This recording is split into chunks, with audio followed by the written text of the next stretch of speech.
I hope by the end of tonight at least people know a little bit more about what Lisbon is and the impact that it's going to have on people, because it will have the profoundest of impact upon people right across the European Union area. First thing to say, I suppose, is it's quite lamentable how little the political establishment in the 6 counties have made of the implications of Lisbon. I suppose a way of looking at it is as if Lisbon wasn't going to happen in 2 days' time. Certainly there wasn't going to be a vote on Lisbon in 2 days' time. The political establishment, generally speaking, here is being grossly negligent in their refusal to make this denial of democracy an issue, and it is the most severe denial of democracy, really.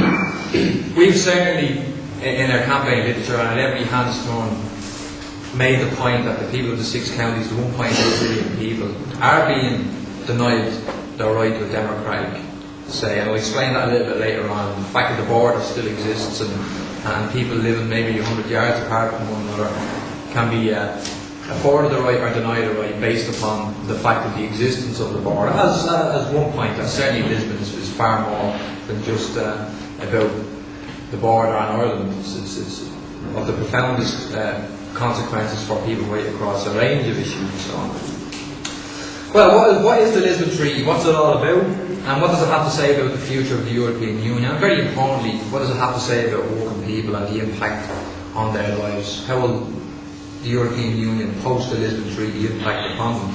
Well, it touches upon many things, and throughout the course of the night you will hear most of them, I would think, most of the negative issues. But the first one is that issue, that idea of democracy, not just in terms of the 6 counties, but in terms of Europe. And I want to address that first of all. And I'd like to start off by quoting a quote here. And I want you just to think about it briefly. Think about what type of attitude it's reflective of.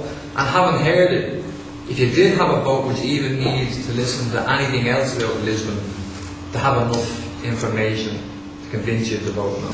Public opinion will be led to adopt, without knowing it, the proposals that we dare not present to them directly. All the earlier proposals will be in the new text, but will be hidden and disguised in some way. Those words were from a man called Éirígí, who was the head of the Commission on the Constitution for Europe. The Convention, I should say.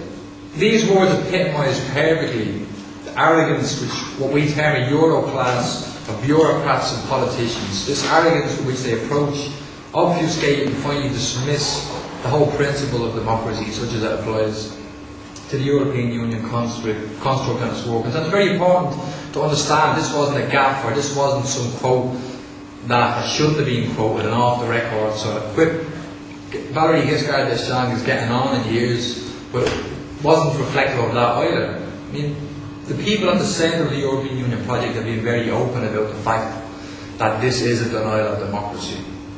Yeah? That the people shouldn't have a right to vote.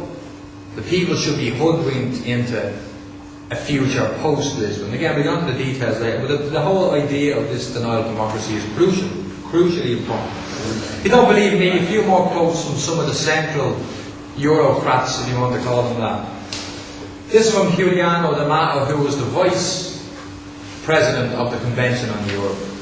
The good thing about not calling it a constitution is that no one can ask for a referendum on it. Again, before the fact of even presenting proposals to people or national parliaments, playing games about what is the least we need to do in terms of consulting with people and allowing them to exercise their vote. Jean-Claude Juncker, Prime Minister of Luxembourg. Of course there are transfers of sovereignty, but would it be intelligent to draw the attention of public opinion to this fact? Again, central players in the European Union project. Again, this attitude very clearly reflective of an attitude Vincent Brown wrote about recently. He said that the modus operandi of the European Union was characterised by one thing, and that was scorn for everyone. Even for the Eurofans themselves, as he classed it. He further went on to write that these Eurofans are so besotted that they don't care, but he implored all of us to care. All of those people who didn't have a vested interest in European Union workings and militarisation and neoliberal politics and so on. And it's very important, that's why primarily we're here, although you don't have a right to vote that you meditate somewhat on why you probably don't have a right to vote, but also to understand about the direction Europe is going. And if we can communicate that much, I think we will have done well tonight, definitely.